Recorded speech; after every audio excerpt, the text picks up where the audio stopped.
Tayvion Beasley is an interesting athlete. BYU picked him up out of the transfer portal via San Diego State, but BYU is, in fact, his fourth program that he's been a member of. Yes, you're probably thinking, okay, why is this kid skipped around so much? Well, I don't think it's necessarily all his fault, or I don't think it's necessarily he's a victim of circumstance. He explained in a one-on-one chat, we'll get to him momentarily, exactly what led him to finally ending up where he, in some cases, may have ended up had things worked out differently. Tayvion Beasley had his very first offer, as you'll hear momentarily, come from Brigham Young University. And in fact, that offer came from BYU cornerbacks coach Gennaro Guilford, who is his position coach at this current time.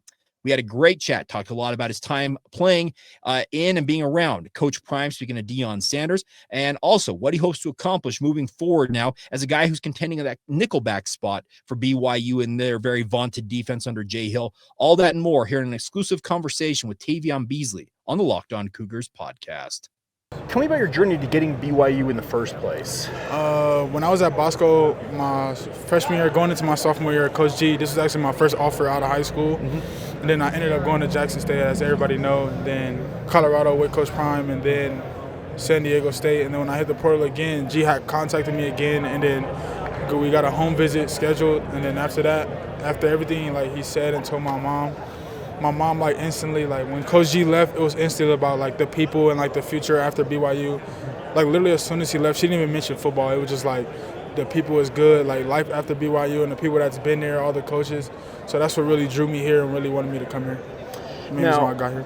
You talk about playing with Coach Prime at both Jackson State and Colorado. Was it different going up against him last week? It was fun actually. Okay. Like all like the rah-rah noise, like he was telling us, I already knew, but because I played for him.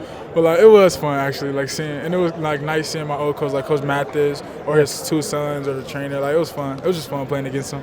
Okay, I got to ask you this question. We see a bunch of Coach Prime in terms of in front of the cameras, talking to the media and the like.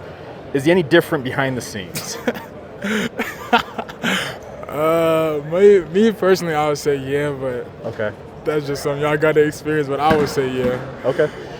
Because the only reason I asked that is because today, obviously, with some of the chants that came out of their student section today, he came out and apologized for what was being said, and it seemed like a very stand-up thing for him to do because he didn't have to do that. Well, yeah, he's a good person, but for the stance to chant that was like kind of out of line, so I'm pretty sure he had no choice but to apologize. But he is a great person. It's just like certain things that like I personally don't agree with, but he's a great person overall. Now, you talk about your mom and saying, hey, like, go to BYU, check it out. What's the experience been like since you got here? It's been good. It wasn't nothing was like really a culture shock or nothing new to me because my brother went to Southern Utah and so I've been to Utah and I've also played against Utah State. So like I knew what I was getting myself into and everything. So like they wanted me on a visit, but I really wanted to just come down here and play. Like I told them like nah, like I really don't need a visit because like I know what I'm getting myself into. But like as soon as I got here, like the people was nice. Like my first week here, I didn't even feel like the new guy. Like I would tell my dad on the phone, like I don't even feel like the new guy. They welcomed me in, and I just felt like this was home. We saw you play a bunch of nickel against Colorado. You feel like you're finally kind of settling into that position where you might be able to step in for a guy like, let's say, Tommy, et cetera, who may have gotten injured last week? Yes, sir. I feel more comfortable, and I feel comfortable that Hill or Kalani or just my teammates overall trust me enough to go fulfill that spot. And like just overall, like I got the defense down, so I really feel comfortable playing nickel. And it also makes playing corner easier if one of my other guys go down that corner. What do you like most about playing a position like nickel?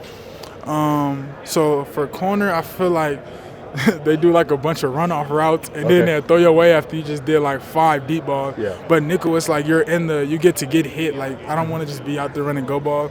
So nickel, I feel like you more in the commotion. That way you can see how I get off blocks, how I could cover guys, like the little small guys, and also tackle as well, because in the next level, they really love for DBs to tackle. Like they like that at the next level. What is Coach Guilford like? What have you experienced with him being your position coach? Coach, he's a really great coach. I like how he makes sure we're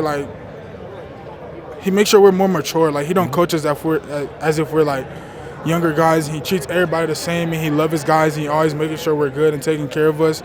Like off the field, he's just a great person. Like I could go up to him anytime I want, tell him how I feel, and that's for everybody and all my teammates here. And also as a coach, he correct like the little things and make sure we're running to the ball. Like even if the run doesn't go our way or we just run off, he'll make sure we run to the ball. Like all the little things, he makes sure we got it down and make sure we're not just doing the bare minimum.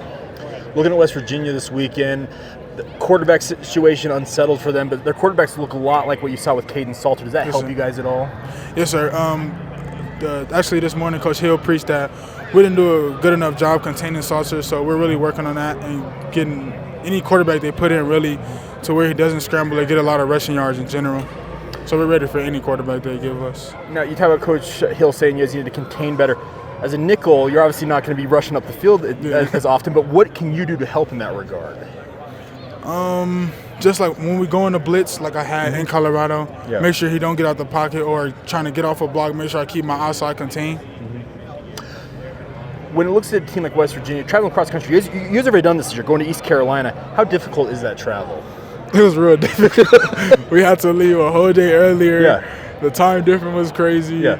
And then the flight back felt like it was like 6 hours, but it was really like 4. Yeah. Ended up getting back at like 4 in the morning, but it was difficult, but it's football, so I can't complain. Do you think that'll affect West Virginia as they come west? Maybe. It didn't affect us because we're us, but like West Virginia, I don't know, maybe it would. And also the altitude, that will affect them for sure. Well, okay, you're a guy who played at sea level at different stops. You also played at Colorado, so you've experienced both. Is the elevation thing a real thing? Yeah, it is. Yes, sir. That's what I'm saying. When I first got here, nothing was like a new to me or culture shock because I feel like Colorado was worse. Like Colorado was like way worse. I bet it could be. When I got out here, like as soon as I got into the summer workouts, it felt like I was still in California. Like the weather was the same, so I really got adjusted real fast to here. Last thing for me, Tayvion, is you kind of look forward here. What do you want to accomplish? What do you want to do? I want to win a national as a team. Like as a teammate in total, I want to win a national championship, first team Big 12 All-American. Obviously, go to the next level and just make memories, get more connections outside of BYU, and just be the best person I could be. Awesome. Well, Tayvion, thanks for the time, man. Thank you. Thank you to Tayvion Beasley for taking the time to join us here on the podcast. As always appreciate getting to know these athletes and letting you get to know them via my conversations with them. And a really cool story to hear him talk about his mom and the interaction she had with Gennaro Guilford and BYU and him understanding exactly what he's getting into. And it's really helped him assimilate, he feels like, very early on in his time at BYU. But I love the goals. Wants to win a national title, wants to be an all Big 12 type performer. And I hope he gets a bigger and better opportunity to play a bigger role for BYU, whether it's at nickelback, corner, or otherwise. And cool to hear him talk about Deion Sanders behind the scenes versus the public facing persona of Coach Prime. But I also appreciate him condemning and speaking out on what was chanted because he saw one of the guys in his room, in fact, in Evan Johnson. Now, Evan responded the right way by letting his play do the talking. Because remember, if you saw that reverse angle, I wish I could pull the video. I'm always wary of YouTube flagging this stuff, but there's a reverse angle of